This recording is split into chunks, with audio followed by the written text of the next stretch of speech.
మా ఈ రోజుల్లో లవ్ అంటే trust, loyalty, understanding, respect. Love చాలా బాగుంటది కదా.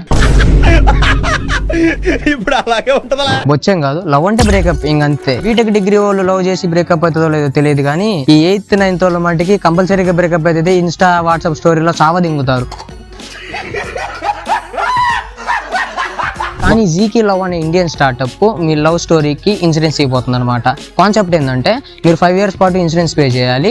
ఒకవేళ మీ లవ్ స్టోరీ సక్సెస్ అయ్యి పెళ్లి చేసుకుంటానంటే మీకు 10 times డబ్బులు రిటర్న్ ఇస్తుంది అనమాట. ఇంకా డీటెయిల్ గా ఎక్స్ప్లెయిన్ చేయాలంటే per year మీరు 10,000 పే చేశారు అనుకోండి, 5 years కి 50,000 పే చేస్తారు. మీ లవ్ స్టోరీ సక్సెస్ అయ్యి పెళ్లి చేసుకున్నారు అనుకోండి మీ లవర్ తో, కంపెనీ మీకు 5 lakhs పే చేస్తుంది. ఒకవేళ లవ్ స్టోరీ మధ్యలో ఎంగేసింది అనుకోండి, మీరు కట్టిన మొత్తం ₹1 కూడా రాదనమాట. ఎమోషనల్ డ్యామేజ్ తో పాటు ఫైనాన్షియల్ డ్యామేజ్ కూడా గట్టిగా ఉంటది.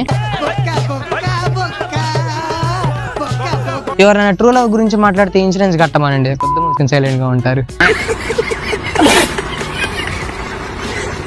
ఈ startup idea April full day రోజు రిలీజ్ అయింది. అందరూ ఏప్రిల్ ఫుల్ చేయడానికి స్టార్ట్అప్ చెప్తున్నారే అనుకున్నారు, బట్ అయినా కానీ మంచి హిట్ కొట్టింది. అసలు స్టార్ట్అప్ వరల్డ్ లోనే ఒక సెన్సేషన్ క్రియేట్ చేసింది ఈ జీకే లవ్ స్టోరీ. ఇలాంటి అప్డేట్స్ ఇస్తూ ఉంటాను, చెప్పడానికి రెడీ. వెంటనే మీరు రెడీ అయితే ఫాలో చేయండి.